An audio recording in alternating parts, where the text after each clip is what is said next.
গীতাৰ সাৰাংশ লগতে শ্ৰীকৃষ্ণৰ অমৃতবাণী।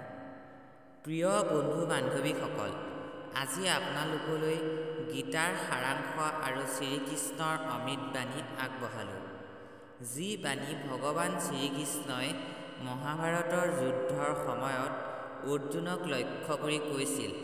শ্ৰীমদ ভাগৱত গীতাতেই জীৱনৰ সকলো সমস্যাৰ সমাধান পোৱা যায়। ভগৱান শ্ৰীকৃষ্ণই গীতাত অৰ্জুনক সম্বোধন কৰি কৈছে, হে পাৰ্থ, যি হৈ গ'ল সেয়া ভালেই হৈ আছে, যি হ'ব সেয়াও ভালেই হ'ব।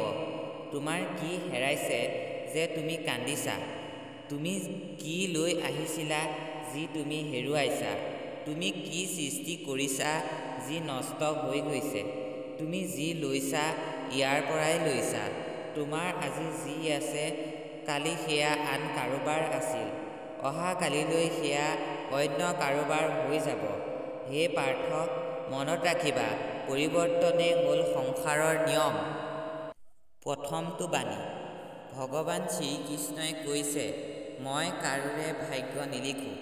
মানুহে নিজৰ ইচ্ছা আৰু কৰ্ম অনুসাৰে নিজৰ ভাগ্য নিজেই নিৰ্ধাৰণ কৰে।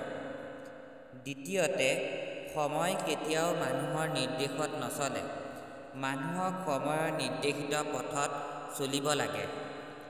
তৃতীয়তে, যি বস্তু সহজে ভাল কৰিব পাৰি সেই বস্তুৰ প্ৰতি মানুহৰ মূল্যবোধ নাথাকে। চতুৰ্থতে, আপুনি আপোনাৰ মনটোক পৰিষ্কাৰ কৰি ৰাখক, কাৰণ মৃত্যুৰ পিছত উপাৰ্জন নহয়, কৰ্মৰহে হিচাপ থাকিব। পঞ্চমটো বাণী হৈছে, চঞ্চল মনটোক নিয়ন্ত্ৰণ কৰাটো কঠিন, কিন্তু অভ্যাসৰ দ্বাৰা ইয়াক বশ কৰিব পাৰি। আজি এই ভিডিঅ'টোৰ অন্তিম বাণীটো ক'বলৈ ওলাইছোঁ, অৰ্থাৎ ষষ্ঠ বাণী। গীতাত শ্ৰীকৃষ্ণই কৈছে, প্ৰতিজন ব্যক্তিয়ে নিজৰ মনৰ ওপৰত সম্পূৰ্ণ নিয়ন্ত্ৰণ ৰাখিব লাগে। যদি আমি আমাৰ মন আৰু মগজুক নিয়ন্ত্ৰণ নকৰোঁ, তেন্তে আমাৰ নিজৰ মনটোৱে শত্ৰুৰ দৰে কাম কৰিবলৈ আৰম্ভ কৰে।